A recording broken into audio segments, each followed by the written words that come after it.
share him. He'd seen it happen many times before. Sure, the females were often happy at first, because it meant that they held the position of beta female in the pack.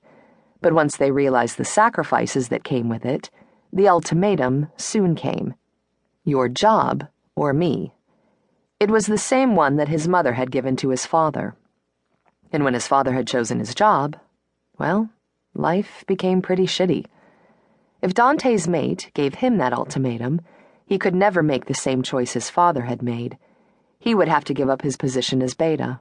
He wasn't ready to do that yet. "You know, there's nothing wrong with a complicated woman," said Marcus, topping his plate with more food.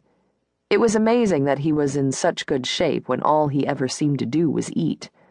Dante took a gulp of coffee. "Personally, I prefer females who, like me, are uncomplicated." Rhett snorted. "Someone like that would bore the hell out of you, and you know it. Just as you know that you're not so uncomplicated at all. You might be easygoing and laid back, but underneath all that, you're deep, complex."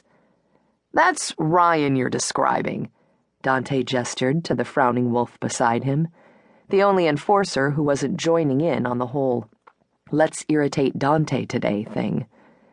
Ryan, a man of very few words, merely grunted before returning his attention to the food in front of him. "Ryan's certainly complex," allowed Rhett. "So are Trey and all the enforcers. It's part of why you all became friends in the first place. Like calls to like. But we're not talking about any of the others. We're talking about you. Since you took up the mantle of beta when you were an adolescent, you've put yourself second to everything else. The pack, our alpha, your responsibilities.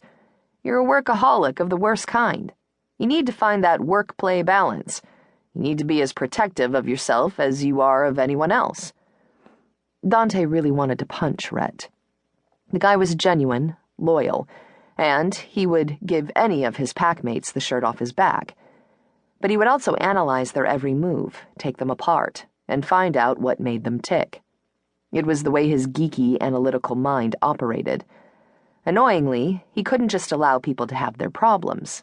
No, he wanted to fix everyone. It was why Taryn called him a psychological mechanic.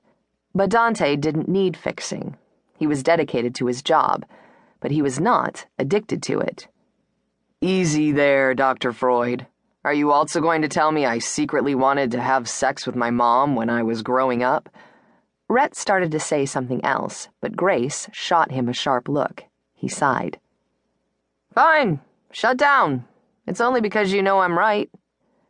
Now can we get back to the original subject? Why would Glory falsely claim I'm her mate? She has to know that it's not going to make me mate with her."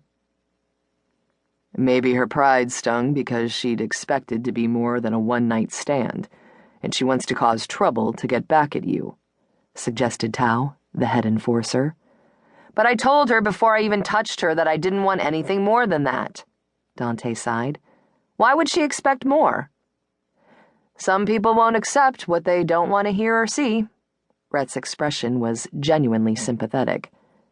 "Yeah," agreed Dominic. "She'll probably be happy once her brothers are done with you." "See?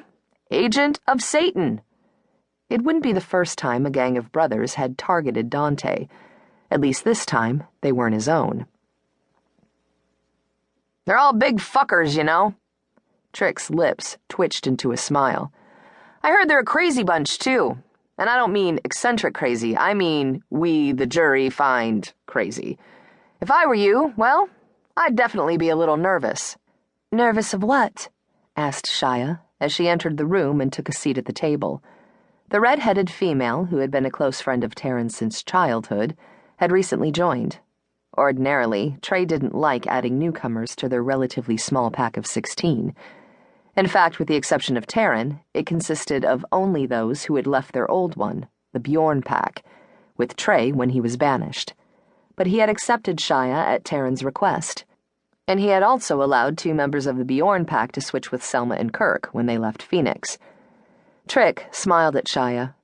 "We're just congratulating Dante on finding his mate." Almost as if he sensed that Dante was close to strangling Trick,